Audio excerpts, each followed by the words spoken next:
Un elefante es capaz de levantar un vehículo de 3 toneladas, pero no puede liberarse de una cadena. Cada caballo puede remolcar un peso de 2 toneladas, pero ¿teme separarse de una silla? La mente del ser humano puede deducir leyes de la materia, pero ¿no puede dejar de correr tras sus deseos? El elefante es atado desde su nacimiento para que toda su vida crea que una cadena es imposible de romper. El caballo es engañado con el mismo truco. Los Vedas afirman que una vez comprendidas sus enseñanzas, toda soga se convierte en soga quemada, es decir, sigue teniendo el aspecto de una soga, pero no puede atar ninguna cosa. El mundo exterior se conoce a través de la percepción directa, de modo que todo lo que pueda ser señalado como esto o aquello, o que pueda ser indicado por un nombre o una forma, se incluye en la idea de creación. La creación implica un acto y un resultado. Entonces, ¿qué había antes del acto? Antes de todo lo creado, solamente existía el Atma, la capacidad de crear. El mundo estaba latente y se hizo perceptible. En la etapa latente se encontraba inmanifestado dentro de las leyes de la creación. En la etapa de manifestado, el mundo aparece como un producto del individuo mismo. Una vez que apareció el impulso hacia la diversificación y surgió a la vista toda esta variedad de formas, en la mente brotaron una multiplicidad de nombres, y mediante esos nombres y los sonidos que los representan, el mundo se volvió perceptible a los sentidos. Pero también se convirtió en una prisión hecha de conexiones entre formas y nombres. La masa de agua que cubre la Tierra es única y uniforme, pero aparece como espuma, burbujas, olas, etc. El agua toma la forma del recipiente y debido a sus contornos le ponemos distintos nombres: jarra de agua, vaso de agua, lluvia, nube, hielo, océanos. De la misma manera, la creación hizo que se manifestara la aparente multiplicidad del uno invariable. La multiplicidad se debe a la miopía, a la ignorancia. El electromagnetismo es una fuerza que produce ciertos fenómenos. No tiene forma, pero como vemos diferentes efectos, le ponemos distintos nombres. Los Vedas enseñan que la ley que regula lo creado no tiene diferencias. Categóricamente se lo declara como Eka Eva, uno solo. Sin embargo, el que todo esto sea uno no se hace claro tan rápidamente. Como vimos en capítulos anteriores, la cuerda es la causa primaria de la ilusión visual de una serpiente que se le superpone. Este espejismo nos engaña y pensamos que ellos se mueven sobre el agua. También la creación nos engaña y aparece como un mundo mediante la mente y el intelecto. Los Vedas dicen que el mundo creado carece de conciencia y por ello debe ser tratado como un instrumento o un artefacto. ¿Cómo puede operar una máquina después de haber sido manufacturada e incluso instalada sin un maquinista? Esta ley única creó al ser humano a partir de los 5 elementos y también lo dotó con cabeza y miembros. Como la figura de barro del alfarero, así fue hecho el hombre con los elementos. Los Upanishads nos aclaran cuál es la diferencia entre el ser humano y la ley que nos ha creado, la diferencia entre la conciencia y la conciencia absoluta, la diferencia entre el sol reflejado y el sol original. Namarupa es en realidad la cuerda que nos ata y también es la telaraña que nos oculta nuestra verdadera naturaleza. El camino de la liberación propuesto en el Vedanta no es simple. Es una combinación de acciones realizadas por el cuerpo basadas en el entendimiento de que no somos la mente que vive en el cuerpo. Como vimos antes, un teléfono moderno puede hacer muchas acciones, pero cuando el teléfono se conecta al conocimiento, se convierte en un dispositivo que puede hablar y comprender todos los idiomas. Este Upanishad nos insinúa que la conexión que buscamos no es algo sencillo de lograr y que debemos recordar que tratar de controlar la mente sin una comprensión clara de la naturaleza del mundo sensorial representa un esfuerzo vano e inútil, ya que el apego subsistirá y no se podrá lograr que cese la ilusión. Se puede considerar que cada noche en el estado de sueño profundo somos libres, pero al despertar, debido a la falta de una mente que lo recuerde o lo experimente, iniciamos nuevamente nuestro mundo de ilusiones. Una vez que se haya establecido la convicción de que todas las experiencias sensoriales son irreales, la mente dejará de funcionar como agente de distracción. Toda acción debe tener un propósito como fuerza motivadora. Me gustan las manzanas, pienso en manzanas. Riego las semillas. La semilla, como ya dijimos antes, se transforma en planta. Más tarde obtengo la manzana que deseaba y mi pensamiento parece haberse convertido en realidad. A los seres humanos nos gusta pensar que nuestros deseos materiales se convierten en hechos, pero se trata de un engaño elaborado por la mente. Basta con recordar que antes de nuestro nacimiento, el árbol entregaba las semillas a las aves, la lluvia las regaba y las manzanas brotaban. El mago nos dice que hace aparecer un conejo, pero el conejo existía antes de que el mago lo ocultara de nuestra vista. Nuestra mente nos hace sentir que somos poderosos y que nuestra voluntad crea hechos, pero son solamente ilusiones. ¿Acaso si Cristóbal Colón no hubiera encontrado América, ningún otro navegante lo hubiera encontrado? Si Newton no hubiera formulado las leyes de la gravedad, ¿la luna se habría escapado de la Tierra? Una acción no produce un hecho. La ley que gobierna el universo es la que produce los hechos. Conocer esto nos libera de las ilusiones. Para el Vedanta solamente tiene existencia lo real. Lo que no es real no tiene existencia, es un sueño. Y la mezcla de lo real y lo irreal es llamada una superposición. Es algo inexistente basado en algo existente. Asat significa que no es real. Las cosas irreales no pueden transformarse, no se convierten en hechos debido a que se han originado en algo que no existe. Cuando pienso en algo real, debo entender que lo único real es la existencia de una ley que gobierna el universo. Esta ley única es eterna. Nunca ha cambiado ni ha de cambiar. No es una causa y no produce hechos. Lo que vemos y estudiamos como hechos son productos de esa ley. Los estados, mezclas de realidad e irrealidad, no existen nada más que para el observador, que cree en ilusiones. Las palabras Atma, Brahma, Purusha definen la realidad eterna, que todo lo abarca, que funciona en todo, sin modificaciones, sin forma alguna porque ocupa todo. Y aquí surge la pregunta, ¿cómo puedo ver a este Brahman o saber de él? Los Vedas nos indican que el camino hacia lo real comienza por escuchar, reflexionar y concentrarse en la meta. Escuchar se refiere a los Vedas, el estudio de los textos sobre la realidad. Ello confiere el conocimiento de lo incognoscible.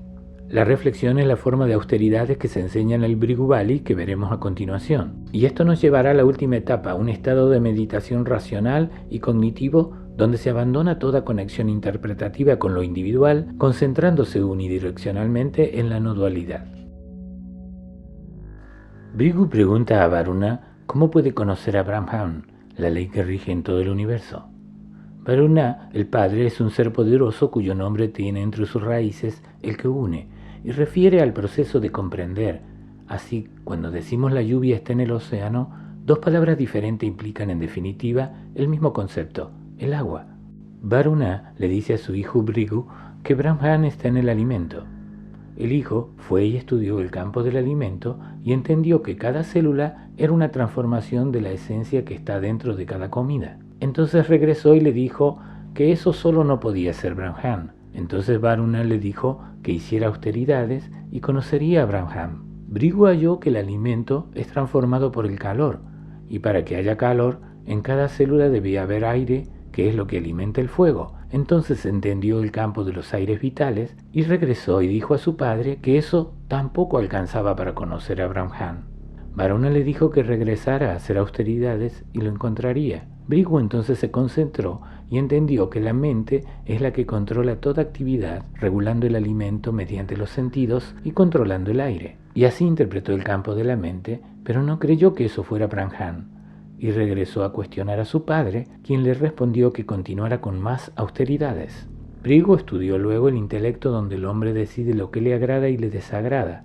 Entonces entendió cómo esto influye sobre el comportamiento y las acciones del cuerpo, y así comprendió que la causa de ello debía estar en un intelecto superior que había creado la ley por la que el cuerpo funciona, y entonces trascendió el campo de las leyes y supo que esa inteligencia no podía estar limitada a las cosas observables, así que regresó a ver a su padre, que una vez más lo envió a realizar austeridades. Bhrigu intuyó que para alcanzar el conocimiento de aquello que no podemos ver, debía ir más allá de su propio intelecto, como cuando caía en sueño profundo, y así pudo verificar que todo lo que había aprendido en el cuerpo podía ser aplicado a todos los seres y a todo elemento del universo, y finalmente se sumergió en la dicha de no tener que buscar más a Brahman.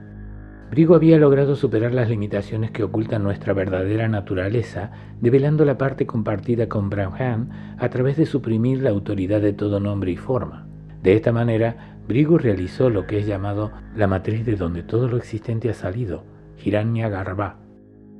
Bhrigu fue considerado hijo intelectual de Brahma, el poder de crear, y más tarde escribió el Bhrigu Samhita, las fuerzas que sostienen el universo, explicando el movimiento de los astros visibles. Aunque parezca contradictorio, Bhrigu creó un nuevo universo de palabras y conceptos como los efectos de la gravedad, y también escribió predicciones fundando el campo de la astrología.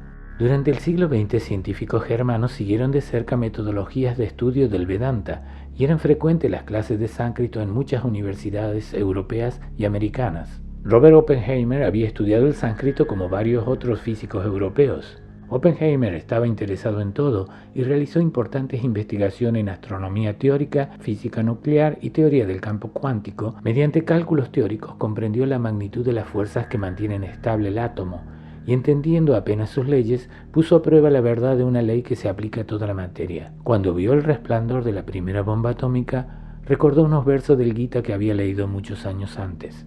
Si el resplandor de 1000 soles apareciera en el cielo, sería como una muestra del esplendor del poderoso Creador universal, recitó de memoria Oppenheimer.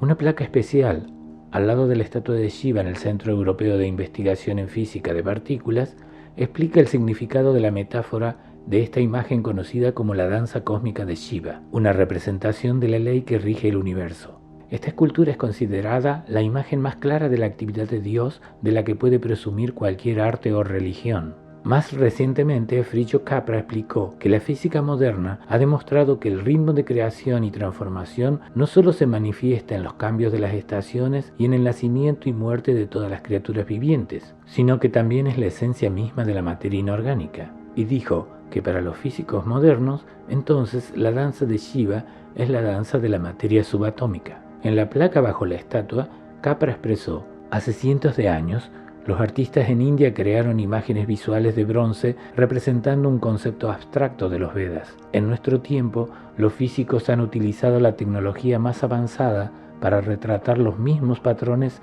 de la danza cósmica. La metáfora de la danza cósmica unifica la mitología antigua, el arte religioso y la física moderna. Normalmente ningún ser humano puede ir al nivel de experimentar con la materia como los físicos de partículas. Pero los Vedas explican que la comprensión es un proceso de conocimiento analítico de algo que no es igual al proceso de comprensión en sí. El aparato de comprensión es la lógica. ¿Qué hace la lógica? Separa el lado subjetivo y el lado objetivo de cualquier cosa. La mente lógica tiene esta característica de conocer mediante la conexión de dos cosas diferenciadas. El objeto no se puede conectar con el sujeto porque ya se ha asumido que está fuera del sujeto. Por eso es imposible aproximarse al entendimiento de Atma, porque se asume que es un ente separado. Deha, la palabra que designa el cuerpo, deriva de la raíz da, que significa quemar, implica aquello que debe ser quemado, transformado. Es por ello que el camino de realizar la verdadera naturaleza de la creación es simbolizado con el fuego y las causas de esta transformación. El oficiante toma una cuchara y alimenta el fuego vertiendo mantequilla purificada. La manteca se transforma en una llamarada. Mientras escuchamos y repetimos el himno que dice: aquello que nos ha creado está en la cuchara, la ofrenda. Aquello está en la mantequilla, lo que alimenta la llama. Aquello está en la llama que es mantequilla transformada. Mediante la comprensión de esta transfiguración puedo entender la esencia de las cosas y el espíritu que las activa. Entonces, ¿qué es moksha? La liberación de que hablaron los Vedas. Los versos del Vedanta indican que debemos liberarnos de la telaraña de nombres y formas, de la superposición que se produce en la ignorancia, de la ilusión de ser observador y que existe un mundo para observar, de lo que parece atractivo y repulsivo, de lo que deseo y de lo que temo. ¿Y cómo se puede uno liberar? Conociendo aquello que nos ha creado. ¿Y cómo vamos a conocerlo si la sola idea de conocerlo es desear lo atractivo? Arrojando al fuego del sacrificio los nombres, las formas, los deseos y los temores al observador y también al mundo observado. Si lo logras, habrás creado un carruaje adecuado para que aquel yo, Tat, se encargue de conducirlo. Y en ese momento uno se libera al entender que el universo se mueve sincrónica y armoniosamente al ritmo perfecto de una inteligencia superior.